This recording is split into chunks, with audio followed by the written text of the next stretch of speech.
Perfecto. Bueno, entonces, vamos a cerrar con el módulo 4. La clase pasada vimos Sí. el módulo 3. Hoy vamos a cerrar con el módulo 4. Y empiezo ahí mi presentación. ¿Dónde está? Por aquí debe de estar. Aquí está. ¿Ok? ¿De qué nos habla el módulo 4, Marco? De contexto económico de México. ¿Ok? Mm, ujú. Mira, recordemos que la clase, en primer módulo, lo que vimos fue, ahí déjame regreso. El primer módulo lo que vimos fue contexto social. Después vimos contexto político, ¿sí? Sí, En donde hablamos de la estructura, de cómo se estructura nuestro gobierno, ujú. ¿cierto?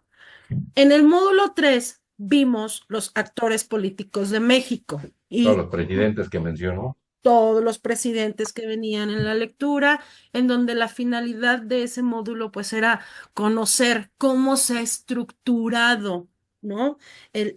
Todo ese contexto económico. Yo les platicaba la clase pasada de la diferencia entre economía, contabilidad y Ujú, finanzas, ujú. en donde hoy por hoy pues ya entendemos la economía de otra manera y que con esto podemos, ay, por cierto, saludos a la esposa si anda por ahí, que es Ahora le tocó la oficina. buen elemento, híjole, bueno. Entonces, eh, esta parte de la estructura, de entender cómo el crear instituciones, el cómo se distribuyen los recursos, el cómo se aprovechan los recursos, cómo se expropian los recursos, nos ha llevado a lo que tenemos hoy por hoy, ¿no? Como estructura económica.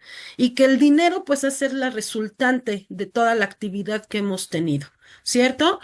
Y este módulo 4 se llama Contexto Económico de México, pero si tú ya tuviste oportunidad de leerlo, ¿sí? Habla mucho de la pobreza.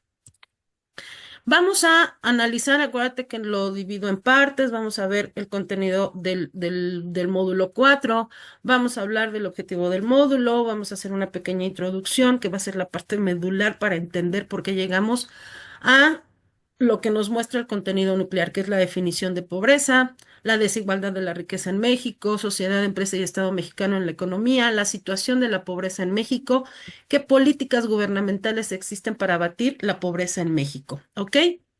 Mira, em, antes de leer el objetivo del módulo, probablemente digamos, a ver, Norma, ¿por qué me estás llevando del contexto social, el político, los actores políticos de México y luego me aterrizas en la pobreza? Sí tiene un porqué, ¿sí? Tiene un porqué y ahorita vamos a entender que la pobreza al final del día es la resultante, ¿sí? Es el indicador más fidedigno de la resultante de lo que estamos haciendo muy bien, bien, medianamente bien o no tan satisfactoriamente, ¿sí? Por no llamarle mal. Entonces, fíjate con lo que te dice el módulo. El módulo te dice, al término del módulo identificarás los conceptos clave de la pobreza, sus causas y repercusiones en nuestro país, con el fin de saber tomar decisiones a largo plazo que permitan resolver problemas. Es decir, hola Jamie, ¿cómo estás? Mira, si no nos dejaron solos, Marco. Hola, profesora, buenas noches. Buenas noches, qué gusto que hayas llegado. Mira, vamos empezando. Qué bueno Ah, que qué bueno. Marco me hizo el gran favor de esperar un ratito y nos da. Muchas gracias. A ti gracias por llegar, a pesar de todo que andamos corriendo, llegaste. Sí, Entonces, sí, Jamie, bienvenida. Entonces, gracias. vamos a entender que existen muchos factores para que se dé la pobreza, ¿sí? Que es muy trágico, ¿no? Siempre estamos comentando, eh, es que hay muchos pobres, es que hay mucha pobreza, y cuando vemos los indicadores de pobreza, nos podemos espantar. Yo te puedo compartir que hace 6 años, 8 años por ahí, el indicador de pobreza estaba en un 4,2% más o menos, digo, perdón, en un 42% más o menos. Hoy por hoy está en un 36%. Y entonces, si tú lo ves en números, dices, o podemos, o creemos tener a veces la capacidad de decir, no, pues no ha bajado nada. No, pues es que estamos donde está el avance, ¿no? Hay que entender que la pobreza tiene muchos factores, por eso si tú te vas a tu actividad, a tu tarea auténtica, te dice que hagas una infografía con muchas definiciones, pero te dice que contestes una pregunta. ¿Por qué la pobreza es multidimensional? Esa es la pregunta clave para tu tarea auténtica.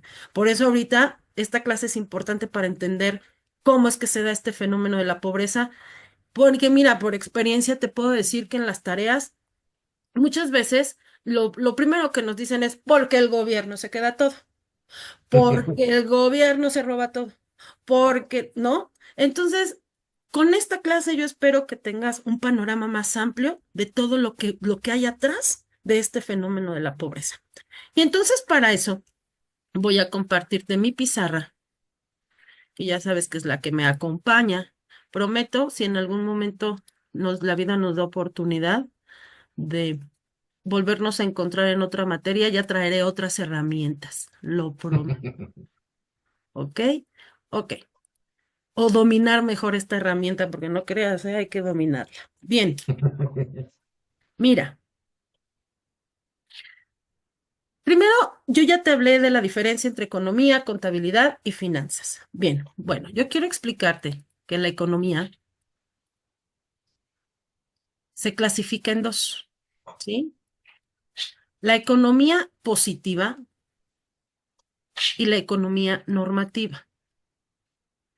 Insisto, me permito darte toda esta información porque para entender la economía mexicana hay que entender la economía, ¿sí? Entonces, ¿qué es la economía positiva y qué es la economía normativa? Te lo voy a decir en palabras muy simples, ¿sí? La economía positiva es lo que es, lo real, ¿ok? Y la economía normativa es lo que debería de ser. O sea, ¿cómo? ¿Hay dos panoramas? Sí. Te lo pongo muy fácil. Tú vas a la laguna de Siragüen, en Michoacán, precioso lugar de tantos que tenemos en México, y vas y rentas una cabaña que están divinas, ¿no? Con una vista preciosa a la laguna, pero en el camino encuentras muchísimos árboles de aguacate, ¿ok? Aguacate que está tirado en el piso, ¿sí? Aguacate que el lugar tiene letreros enormes donde dice no tocar, no, no te los puedes llevar. Lugar en donde hay mucha gente vigilante, que no lo hagas, ¿ok? ¿Qué pasa? ¿Tú qué piensas? ¿Por qué están ahí? ¿Por qué están tirados? ¿Por qué no los recoges? ¿Por qué no algo? ¿Tú qué harías con esos aguacates, Marco? Los que ya se desprendieron se pueden vender internamente. Y ¿Qué los que más? aún siguen, pues para un proceso externo. Ok, ¿qué otra cosa? Dame otra opción. Jamie, ¿qué harías con esos aguacates? Están ahí tirados. Pues lo que regularmente llegas a hacer cuando ves así que tienen la fruta tirada, o en este caso el aguacate, pues lo levantas y te lo llevas, si te lo puedes llevar. O en el caso de que tú seas el productor y lo estés desperdiciando, porque luego eso es lo que ellos hacen, como que echan a perder el producto porque creo que les sale mejor eso a estar pagando, por ejemplo, tarifas intermedias. Va como por un tema así, ¿no? Algo así. Ah, pues ahí ese es un fenómeno que pudiéramos sentarnos a ver muchísimos, ¿sí? Muchos ejemplos, pero efectivamente aquí se da el fenómeno de la economía positiva y la normativa. Es decir, la positiva diría, pues levántalos, llévalos no sé, a mí se me ocurre, llevarlos a una casa hogar, ¿no? Que tengan un aguacatito que comerse, no los vas a vender, ahí los tienes. Como bien dijo Marco, pues de manera local. Oye, hay producción, entonces, ¿por qué está tan caro el aguacate? Bueno, pues eso es lo que debería de ser, ¿sí? Y lo que nadie está impedido hacerlo. Pero ¿qué pasa? Que la economía normativa te dice que no lo hagas. ¿Por qué? Porque si tú lo regalas, ¿ok? Si tú lo obsequias, vas a abaratar el producto y entonces pierde su valor en el mercado. ¿Ok? Te dice que no lo puedes exportar porque hay una regulación comercial internacional. Te dice que no lo puedes vender de forma local porque entonces no tienen el poder adquisitivo para comprarlo y para poder recuperar tus costos de producción, ¿cierto? Y entonces si tú lo regalas, la gente se va a acostumbrar y va a decir, no lo compres. El día de mañana que se produzca porque la tierra es preciosa, te lo van a regalar, ¿sí? A eso se refiere la economía positiva y la normativa. Y nos podemos ir con mucho más ejemplos, ¿eh? Yo me acuerdo que hubo una vez un fenómeno en el que había pipas de leche derramadas en la carretera. ¿Te Ujú, acuerdas, Marco? Eso ujú. es un fenómeno de economía positiva y normativa en donde tú volteas y dices, ¿qué? Llévala a un orfanato. ¿Qué? Que llévala a las comunidades. No pueden, ¿ok? Eso pasa. ¿Bien? Bueno, no nos sentemos a platicar de si está bien o está mal. Eso pasa. Bueno, pues sí. Entonces entendamos a la economía normativa, ¿sí? Como las leyes, ¿sí? Que rigen a la economía. Háblese de un código mercantil, háblate de un código de comercio, ¿sí? Háblate de un código fiscal de la federación. Esa es la economía normativa, ¿sí? Bueno, la economía normativa se divide en dos, en la microeconomía y en la macroeconomía, ¿ok? Micro y macro no tiene que ver con el tamaño, que incluso si tuviéramos que hablar de tamaño, te diría que la micro, el sufijo te habla de chiquito, ¿sí? ¿Cierto? Y el sufijo, Según. según, y si hablamos del sufijo macro, te habla de algo grandote. Pues si yo hablara en tamaños, te pudiera decir que la microeconomía es la más grande, es lo más importante. ¿Por qué? ¿Cómo podemos entender a la macroeconomía? La macroeconomía, entiéndela como aquellos que hacen el dinero, Ujú. ¿sí? Aquellos que, ¿qué? ¿Quiénes son? Consumidores, agentes económicos. Es lo que estoy viendo aquí en la definición. Dice, rama Exacto, de la economía que estudia el comportamiento de los agentes económicos como los consumidores, las empresas, los trabajadores y los inversores en relación con el mercado. exacto. Esos son los agentes económicos, los que hacen la economía. ¿Quiénes son? Pues como bien lo dijo, es el individuo. Los individuos crean las empresas y las empresas están reguladas por el Estado, es decir, el gobierno. ¿Sí? Esos son los tres principales agentes económicos. ¿Ok? Bien. Ahí sí entra lo Ellos- que, bueno, según entendí y lo que entiendo en las definiciones, aquí en microeconomía, de primera instancia entraría el aguacate. En macroeconomía entraría yo, por ejemplo, considero que, por ejemplo, el petróleo, porque ahí estoy viendo que se basa en comportamientos globales. No, mira. No tiene nada que ver con los recursos. Acuérdate que los recursos naturales, llámese aguacate, llámese un granito de maíz o el petróleo, son recursos naturales. Y acuérdate que tiene que ver con el proceso económico, que es extracción, transformación, distribución y consumo. ¿Sí? Que todo eso lo hacen los agentes económicos. Los agentes económicos a través de la mano de obra, ¿no? A través de la producción, a través de la distribución, las familias a través del consumo, las familias, ¿sí? Y el gobierno regulando la actividad de cada uno de ellos. ¿Cierto? Bueno, ellos, los agentes económicos, son los que generan el mercado, ¿ok? Ya hablamos del mercado. El mercado, ¿cómo se compone? El mercado se compone a través de la oferta y la La demanda. demanda. ¿Cierto? Que si tú crees que has vivido una relación tormentosa, si tú crees que tu matrimonio ha sido disfuncional, pues te tengo una noticia. No hay matrimonio más disfuncional que la oferta y la demanda. ¿Por qué? Porque la oferta va para acá completamente y la demanda va para acá. O sea, son literalmente polos opuestos, pero ¿qué crees? Que no puede vivir el uno sin el otro. Definitivamente. Ahorita rápido te voy a explicar hacia dónde van. Te lo voy a poner en un ejemplo muy fácil. Todo el mundo sabe quién es Pablo Escobar. ¿Te acuerdas? Ujú. Bien. Cuando se muere Pablo Escobar, le preguntan a su hermana, oiga, pero es que está bien, ¿no? O sea, está bien que ya no exista Pablo Escobar, pues es que le causaba mucho daño al país, a la nación, a la humanidad entera. Y su hermana contestó, yo le voy a decir algo, le voy a preguntar algo. ¿Usted cree que muriéndose Pablo Escobar se va a acabar el narcotráfico? ¿Por qué? Porque existe mercado. Esta es la razón. Si la oferta no existiera, la demanda no existe. Si la demanda no existe, la oferta no existe. Si existieran montones de cosas que venden, ¿no? En feos mercados, pero la demanda no lo pide, por eso se han muerto muchos productos en el mercado. Chocolates, panes, marcas enteras. Puede haber una gran producción, pero si no existe demanda, se muere, ¿cierto? Bien. ¿Por qué es el matrimonio más disfuncional? Bien sencillo. ¿Qué es lo que quiere la oferta? ¿Qué es lo que quiere la demanda? La oferta que quiere incrementar siempre. Acuérdate que son los ofertantes. ¿Qué es lo que quiere incrementar siempre? La venta, El La precio. venta, sus ingresos, claro. ¿Y qué es lo que quiere disminuir siempre? el gasto La económico. producción. Los costos de producción. Los Ujú. costos, ¿no? La producción la quiere incrementar porque quiere vender más, pero quiere que esto sea Sí. a bajo costo, ¿cierto? ¿Qué quiere la demanda? ¿Qué es lo que nosotros queremos incrementar cada que compramos algo?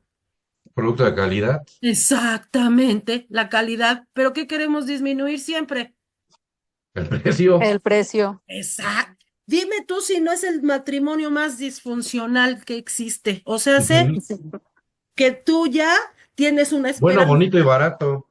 queremos bueno, bonito y barato, ¿no? Es la realidad, pero el uno sin el otro no existe, pero van Ujú. completamente por otro lado. Bueno, entonces, eso es la microeconomía. Ya te diste cuenta que son los más importantes, son quienes la hacen. Bien, bueno, por otro lado, tenemos a la macroeconomía, ¿sí? La macroeconomía, ¿quiénes son? Los famosísimos agregados económicos. Unos son los agentes, ¿eh? Estos son los agregados. ¿Qué son los agregados económicos? Los que miden la economía, ¿sí? Son los que dicen si acá los agentes económicos lo están haciendo bien, lo están haciendo más o menos o lo están haciendo mal. Son los medidores de la economía. Hola Ángeles, bienvenida. Qué gusto que hayas llegado. Entonces, ellos son los que lo miden, ¿sí? Por eso yo te decía que la microeconomía es la más importante. Son los que hacen a la economía. Bien, Pues ahí entran los analistas, ¿no? los artistas, Analistas. perdón, analistas. Pues más bien los analistas, vamos a ver qué es lo que analizan. Mira, vamos a hablar que existen, acuérdate, vamos a hablar de los medidores o indicadores. Te lo digo en varias palabras porque así lo vas a encontrar en la literatura, ¿sí? Existen los medidores o los indicadores económicos. Y entonces me voy a ir a mi presentación de una manera muy rápida. Estoy hablando muy rápido, pero quisiera explicarte muchas cosas en tan poquito tiempo. Perdón, perdón, perdón. Y yo te decía, lo más importante creo que es esto, para poder aterrizar en el tema de la pobreza. Existen agregados económicos. ¿Quiénes son? Te los presento. Convives con ellos todos los días, ves las noticias y te lo presentan. Hoy vamos a entenderlos un poquito más. Los agregados económicos son el Producto Interno Bruto, el Producto Nacional Bruto y el ingreso nacional. Otros indicadores, la inflación, el empleo formal y el desempleo. ¿Sí? Vamos a conocer qué implica cada uno de ellos para que entendamos. Recuerda que la pregunta primordial de tu tarea es por qué la pobreza es multidimensional. ¿Ok? Bien. Entonces, ¿quién es quién en estos medidores económicos? ¿Quién es quién? Fíjate, vamos a hablar primero de los famosísimos agregados económicos. Te decía yo que es el PIB, decíamos Ujú. que es el PNB y el Ujú. ingreso nacional. Perfecto. El PIB se define de una manera muy rápida, es el ingreso que se genera a través de los residentes de un territorio. Es decir, entiende como residente un nacional, el que habita de manera nacional.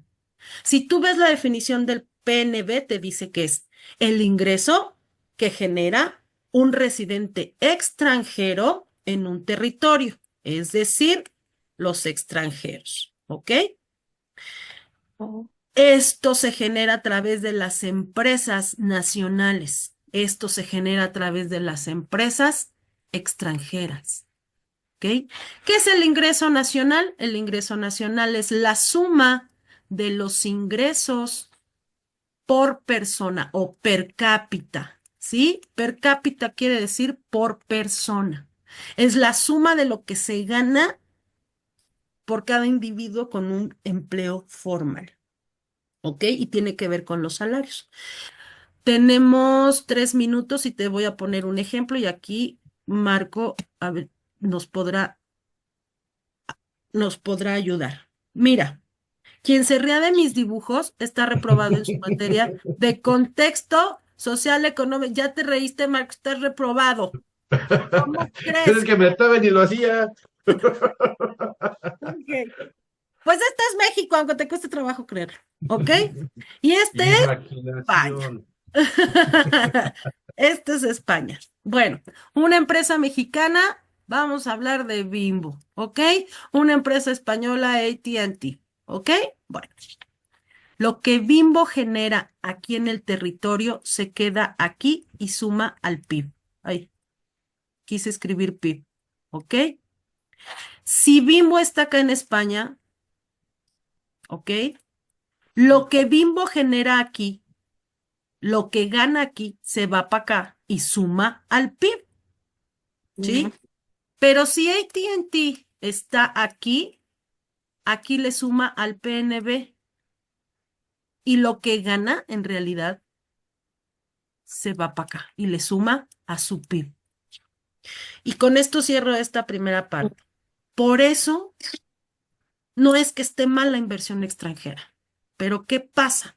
Incluso hicieron un programa a televisión nacional, ¿te acuerdas? Bravo, Tesla viene a poner su Mm. empresa en Monterrey. Bravo, sí, bravo, gracias, qué bueno, pero me estás aumentando el PNB. Oye, pero vengo a dar empleos. Sí, ¿empleos de qué nivel? ¿A qué salarios? Eso es una realidad. Lo que a un país le da es la producción nacional. ¿Sí? Y la proyección de sus empresas hacia otros territorios. ¿Qué pasó en algún momento?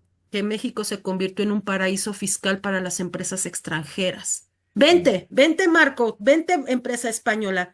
Vente, oye, no, pero México está bien inseguro. Yo te voy a cuidar, es más, mira, te voy a incentivar, te voy a reducir los impuestos para que vengas a mi país. Entonces, sí está padre que vengan empresas extranjeras, pero está más padre que se generen y se apoyen a las empresas nacionales. Chicos, son 7:43, nos vemos 7:48 si son tan amables. ¿En la Gracias. misma liga? Sí, Sí, la misma liga, por favor. sí. Perfecto. Bye.